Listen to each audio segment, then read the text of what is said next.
32 వయసులో సిలువ వేయబడి భయంకరమైన మరణం పొందారు. దాన్ని విజయవంతమైన జీవితం అంటారా? లేదు. కానీ మనం ఆయనకు నమస్కరిస్తాం. ఎందుకంటే సిలువ వేయబడ్డాక కూడా ఆయన వాళ్ళేం చేస్తున్నారో వాళ్ళకి తెలీదు, వాళ్ళను క్షమించండి అన్నారట. అందుకు ఆయనకు నమస్కరిస్తాం. సిలువ వేయబడినందుకు కాదు, ఎందుకంటే సిలువ వేయబడటం విజయవంతమైన జీవితం కాదు, అవునా? ఆయన్ని సిలువ వేసినప్పటికీ ఆయన తన గుణాన్ని కోల్పోలేదు. దానికి నమస్కరిస్తాం. జీవితం ఆయనపై ఒకదాని తర్వాత ఒకటి విషాదాలు విసిరినా ఆయన వాటన్నిటికీ అతీతంగా నిలిచారు.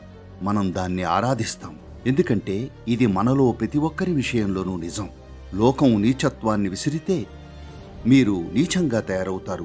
లోకం చేదును విరచమ్మితే చేదుగా తయారవుతారు.